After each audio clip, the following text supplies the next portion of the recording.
بسم اللہ الرحمن الرحیم. دیکھیے رسول اللہ صلی اللہ علیہ وسلم کی پیدائش کے موقع پر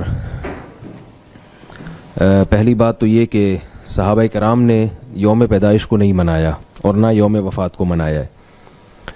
کوئی بھی چیز جب دین سمجھ کے کی جاتی ہے تو اس کے لیے قرآن و سنت سے ثبوت کا ہونا ضروری ہے. اگر ہمیں یوم پیدائش کے حوالے سے ہمارے پاس کوئی بھی تعلیمات نہ ہوتی تو بھی اتنا کافی تھا اس بات کے لیے کہ ہم یوم ولادت کو باقاعدہ سیلیبریٹ نہیں کر سکتے یا یوم وفات کو برسی نہیں منا سکتے ہم. لیکن ہمیں کچھ احادیث ملتی ہیں جن سے ہمیں اشارہ ملتا ہے کہ اگر نبی کا کسی کو یوم ولادت معلوم ہو تو اس یوم ولادت کو پھر نبی نے کیا کیا ہے. ہمارے پاس مشہور حدیث ہے بخاری مسلم کی کہ آپ صلی اللہ علیہ وسلم پیر کے دن کا روزہ رکھتے تھے. صحابہ نے پوچھا کہ یا رسول اللہ آپ کیوں روزہ رکھتے ہیں؟ تو آپ نے فرمایا یہ میرا پیدائش کا دن ہے. تو اس سے ہمیں کیا پتہ چلا کہ دیکھیے روزہ اور تہوار جمع نہیں ہو سکتے، یعنی عید اور روزہ جمع نہیں ہو سکتے. آپ جب کسی بھی چیز کو سیلیبریٹ کرتے ہیں یا مناتے ہیں تو روزہ رکھ کے نہیں مناتے. بالکل. مثال کے طور پر آپ کو کوئی خوشی پہنچی ہو، آپ کا بیٹا امتحان میں پاس ہو گیا، تو آپ یہ نہیں کہیں گے کہ بھئی چونکہ میرا بیٹا امتحان میں پاس ہو گیا لہذا میں کھاؤں گا نہیں اب. ٹھیک ہے نا. کھانے سے پرہیز کر کے خوشی نہیں منائی جاتی، کھلا پلا کے خوشی منائی جاتی ہے. تو آپ صلی اللہ علیہ وسلم نے پیر کے دن روزہ رکھ کے یہ ثابت کر دیا، گویا امت کو یہ سبق دے دیا کہ میرا جو یوم ولادت ہے اس کو باقاعدہ سیلیبریٹ نہیں کیا جا سکتا. دیکھتے ہیں ہم عید الفطر میں روزہ رکھنا حرام ہے، عید الاضحیٰ میں روزہ رکھنا حرام ہے، اور جمعہ میں بھی چھوٹی عید قرار دیا گیا ہے اس کو. تو جمعے کو بھی روزے کے ساتھ خاص کرنا ناپسند کیا گیا ہے کہ اس کی فضیلت سمجھ کے آپ جمعے کی روزہ رکھیں، کیونکہ عید کا تصور ہے اس میں. تو ایک تو ہمیں یہ ہدایات ملتی ہیں. دوسری ہمیں اگر ہم قرآن و سنت پہ اور شریعت کے مزاج پہ غور کرتے ہیں تو ہم دیکھتے ہیں کہ بھئی یہودیوں کے لیے جو دن تھا وہ ہفتے کا دن تھا، جو ان کی گویا چھوٹی عید تھی، جو مقدس دن تھا، ہفتے میں سب سے بڑا دن تھا وہ. اور اللہ نے عیسائیوں کے لیے اتوار کا دن رکھا. عیسائی یہودیوں کے بعد آئے تو ہفتے کے بعد ان کا اتوار. ہم عیسائیوں کے بعد آئے تو ہمارے لیے پیر ہونا چاہیے تھا، اور وہ نبی کا یوم ولادت بھی تھا تو وہ اور زیادہ اس کا تقاضا تھا کہ ہمارے لیے بڑا دن پیر کو قرار دیا جائے. لیکن آپ دیکھیں شریعت نے اس دن کو اہمیت نہیں دی بلکہ جمعے کے دن کو کر دیا اور اس کو عید قرار دے دیا ہمارے لیے.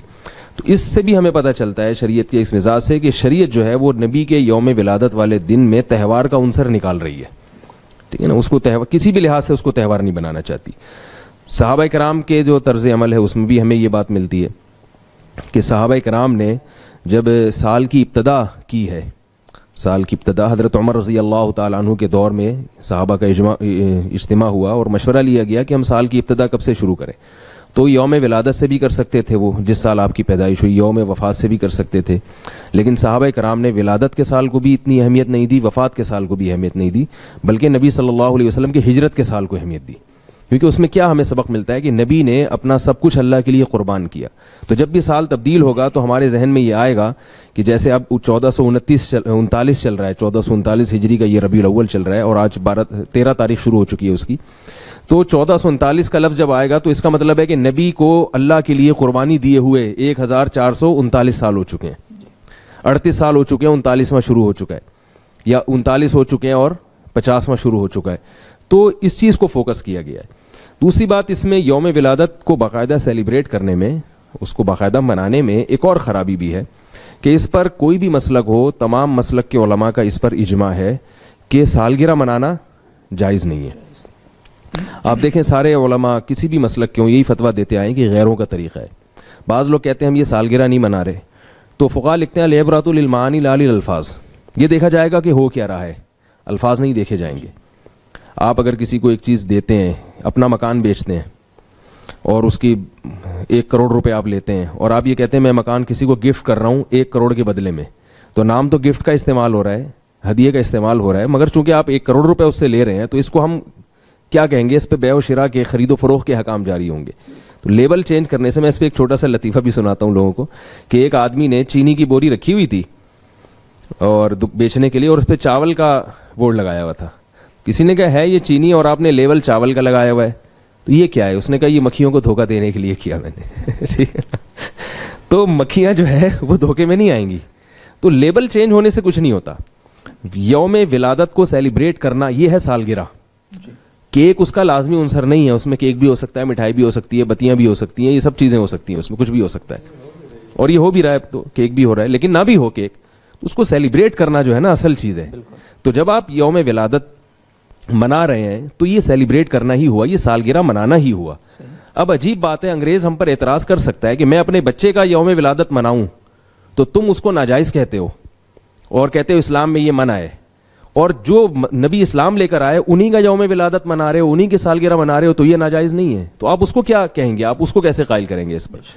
تو یہ اس کے بھی خلاف جاتا ہے یوم ولادت ہو. اسی طرح یوم وفات برسی ہے, اس میں برسی کو کیوں منع ہے کہ غم کو تازہ کرنا, یہ بھی اسلام میں پسندیدہ نہیں ہے. تبھی آپ دیکھیں فقہاء نے لکھا ہے 3 دن کے بعد آپ عیادت ناپسندیدہ اور مکروہ عمل ہے, تعزیت کرنا کسی کی 3 دن کے بعد میت کی مکروہ ناپسندیدہ عمل ہے, کیونکہ آپ اس کو کھینچ نہیں سکتے زیادہ. غم ہوا ہے 3 دن, اور عورت کے لیے شوہر مر جائے تو 4 مہینے 10 دن سے زیادہ وہ نہیں کر سکتی ہے, غم منا نہیں سکتی ہے. غم کا مطلب یہ جو مخصوص طریقے سے, تو اب یہ نہیں کر سکتی کہ چونکہ میرے شوہر کا 1 جنوری کو انتقال ہوا تھا تو ہر 1 جنوری کو میں عدت میں بیٹھ جاؤں گی آ کے, ایسا نہیں ہے. 4 مہینے 10 دن عورت کے لیے رکھے, اس کے بعد نہیں.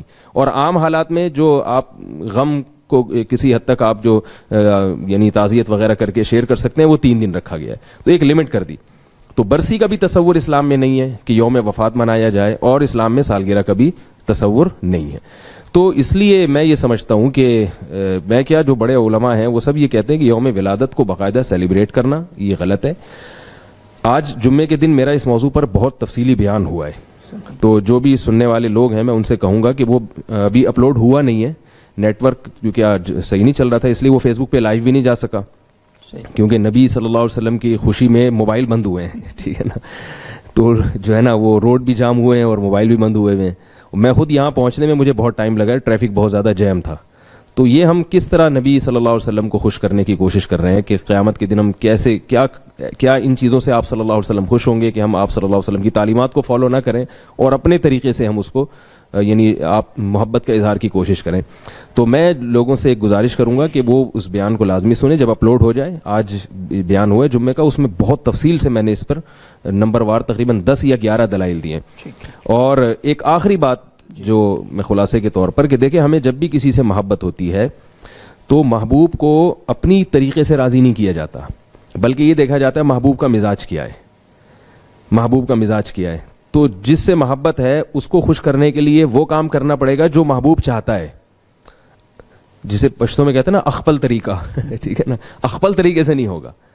تو صحابہ کرام کو سب سے زیادہ محبت تھی رسول اللہ صلی اللہ علیہ وسلم سے. انہوں نے نبی کو کیسے راضی کیا, ربیع الاول میں انہوں نے کیا کیا.